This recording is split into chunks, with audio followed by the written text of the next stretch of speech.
Good morning, BT-BT 3B, FSMA and B. I'm glad you made it today. We are now going to make a Swiss meringue buttercream.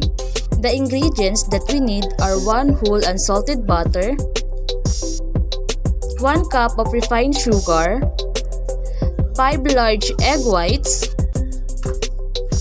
vanilla, food color, toppings, and salt.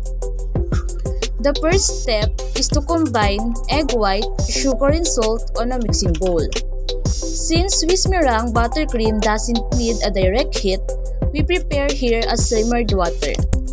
Let's just put the mixing bowl on top of the casserole and mix it using our wire whisk and wait until the sugar is already dissolved.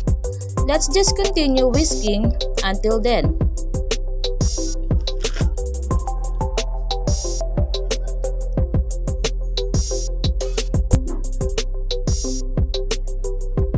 It might take you a minute or a couple of minutes to dissolve the sugar, since we have to control the heat coming from the supercalan or stove, so it means we should use low heat to avoid burning.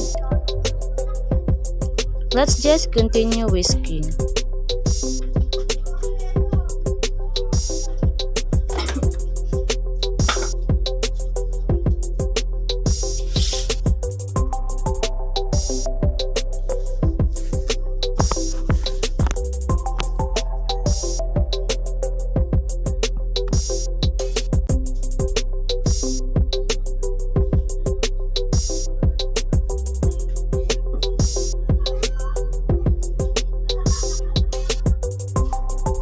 To test if the mixture is good or the sugar is already dissolved, we can use the spoon to scoop a little amount and use our finger to test if there is sugary or rough texture on it.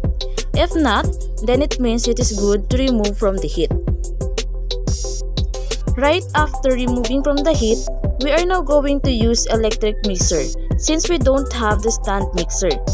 Let's start with a low speed and increase it eventually until we reach the soft peak that we need to attain.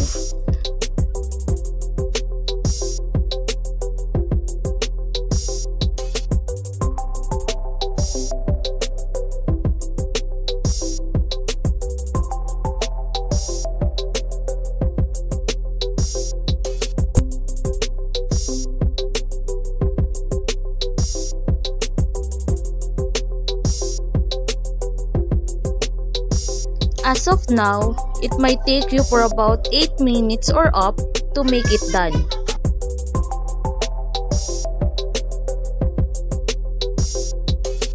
Look how the texture or color changes from invisible to white.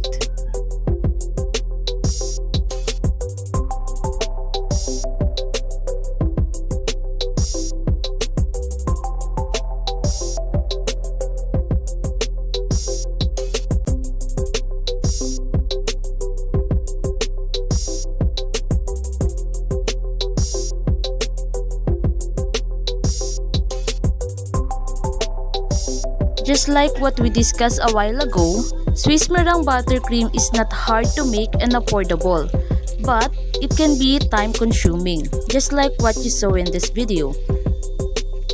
Look how white it is, or how white the color of this Swiss meringue is.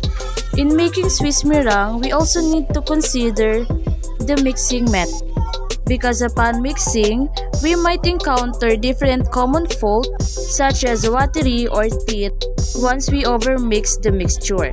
Swiss meringue also good for us since it is low in fat and high in protein since we use the egg white only. Once we reach the soft peak, we can now add the butter gradually. And then let's scrape the side of the bowl to whisk it equally.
Right after the mixture is done, we can now prepare or divide the Swiss meringue buttercream if we want to add the food color for more decoration or appealing product.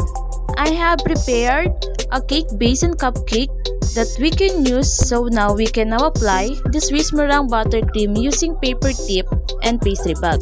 We can also add our desired toppings, and this is our finished product.